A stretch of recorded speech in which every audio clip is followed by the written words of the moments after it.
অসাধারণ স্বাদের কই মাছের এই রেসিপি মুখের স্বাদ পাল্টে দেবে। নমস্কার বন্ধুরা, কলমের রান্নাঘরে আপনাদেরকে অনেক স্বাগত। আজ আমার রেসিপি হলো কই মাছের তেল ঝাল।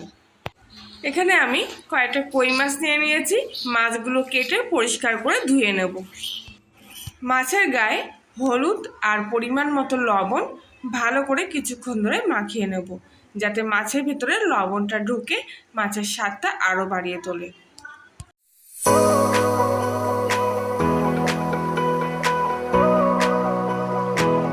কিছুক্ষণ আমি লবণ হলুদ মাখানো অবস্থায় মাছগুলো এইভাবে রেখে দেব। কড়াইতে সামান্য পরিমাণ তেল গরম করে মাছগুলো আমি একে একে ভেজে নেব। কই মাছ ভাজার সময় ভীষণ তেল ছিটকাবে, তাই জন্য একটু কম পরিমাণ তেল দিয়ে ভাজলে কিন্তু তেলটা অতটা ছিটকবে না বা মাছগুলো অতটা ফাটবে না। যেহেতু জ্যান্ত মাছ, তাই কিন্তু ভাজার সময় খুব সাবধানে ভাজতে হবে। মাছের এক পিঠ ভাজা হওয়া পর্যন্ত কিছুক্ষণ অপেক্ষা করব।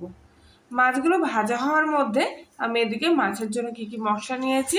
আমি এখানে দুটো বড় সাইজের পেঁয়াজ কুচি, 1 ইঞ্চি মতো আদা আর কয়েকটা রসুন আর 3টে কাঁচা লঙ্কা নিয়ে নিয়েছি। পেঁয়াজ আদা রসুনগুলো আমি মিক্সচারের মধ্যে দিয়ে বেটে নেব। একসঙ্গে সব বেটে নিচ্ছি আমি, পেঁয়াজ রসুন আর আদা। পেঁয়াজ আদা রসুনের পেস্টটা কিন্তু আমার রেডি হয়ে গেছে। অন্যদিকে মাছগুলো দেখুন এক পিঠ কিন্তু ভাজা হয়ে গেছে। মাছগুলো আবারও উল্টে পাল্টে কিছুক্ষণ ভেজে নেব। যেহেতু কই মাছ জীবন মাছ, তাই খুব একটা বেশি কড়া করে ভাজলে কিন্তু এর উপকারটাই নষ্ট হয়ে যায়। তাই কালার চলে আসলে কিন্তু মাছগুলো আমি তেল থেকে তুলে নেব।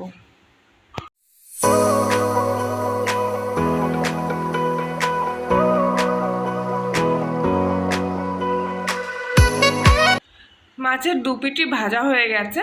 মাছগুলো এবার আমি তেল থেকে একে একে তুলে নেব। বাকি মাছগুলো কিন্তু আমি ঠিক একইভাবে ভেজে নেব। সব মাছগুলো আমার কিন্তু ভাজা কমপ্লিট হয়ে গেছে। মাছ ভাজা তেলের সঙ্গে আরও কিছুটা তেল যোগ করে ওর মধ্যে আমি একটা গোটা শুকনো লঙ্কা আর কিছুটা সাদা জিরে ফোড়ন দিয়ে দিচ্ছি। ফোড়ন থেকে একটা মিষ্টি গন্ধ ছেড়ে দিলে বাটা মশলার পেস্টটা আমি তেলের মধ্যে দিয়ে দিলাম। পেঁয়াজের থেকে কিন্তু প্রচুর জল বেরিয়েছে, আর তাই সেই জন্য আমি গ্যাসের ফ্লেমটা হাইতে রেখে কিছুক্ষণ নাড়িয়ে চাড়িয়ে নিয়ে পেঁয়াজের যে জলটা আছে সেটা কিছুটা কমিয়ে নেব।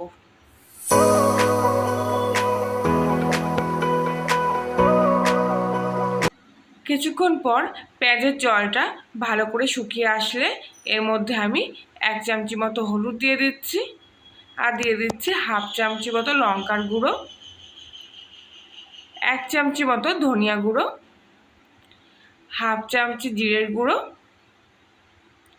আর রান্নার স্বাদ একটু বাড়ানোর জন্য দিয়ে দিচ্ছি 1/2 চামচি মতো চিনি আর দিচ্ছি পরিমাণ মতো লবণ।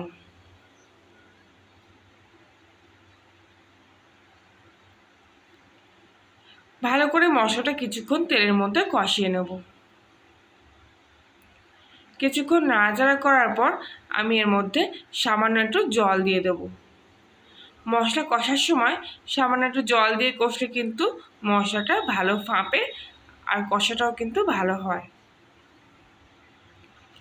কিছুক্ষণ এইভাবে আমি ভালো করে মশলাটা কষিয়ে নেব।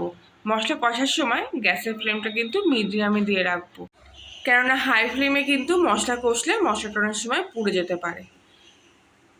কিছুক্ষণ এইভাবে রেখে দেবো, মশলাটা একটু ভাজা হতে দেবো। কিছুক্ষণ কষার পর আবারও সামান্য একটু জল দিয়ে আমি মশলাটা কষবো। জল দিয়ে মশলা কষলে কিন্তু মশলার পাকটা কিন্তু ভালো আসে, কালারটাও কিন্তু খুব সুন্দর চলে আসে। আরও কিছুক্ষণ আমি মশলাটা এইভাবে কষে নেব। এইভাবে যতক্ষণ না তেল ছাড়বে মশলার গায়ের থেকে ততক্ষণ কিন্তু মশলাটা কষে যেতে হবে। কিছুক্ষণ পর দেখুন মশলার গায়ে থেকে তেল ছেড়ে দিয়েছে। এবার আমি এর মধ্যে ভাজা মাছগুলো দিয়ে দিচ্ছি।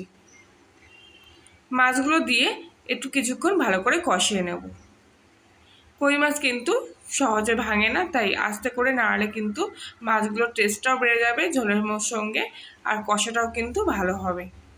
তার জন্য মাছগুলো দিয়ে মশলাটা কিছুক্ষণ কষিয়ে নেওয়ার পর এর মধ্যে আমি পরিমাণ মতো জল দিয়ে দেবো।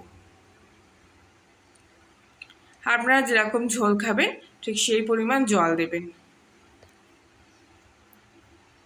তবে এই রেসিপিটা কিন্তু একটু মাখামাখাই ভালো লাগে, তাই আমি এর মধ্যে সামান্য পরিমাণ জল দিলাম। ভালো করে মাছগুলো ঝোলের সাথে মিশিয়ে দিলাম। গ্যাসের ফ্লেমটা মিডিয়ামে রেখে আমি আরও কিছুক্ষণ রান্নাটা ঢাকা দিয়ে রাখবো।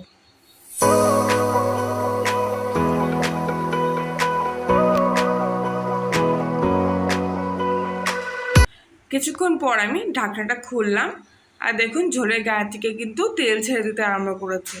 এরপর আমি সবশেষে এর মধ্যে হাফ চামচি মতো গরম মশলা দিয়ে দিচ্ছি।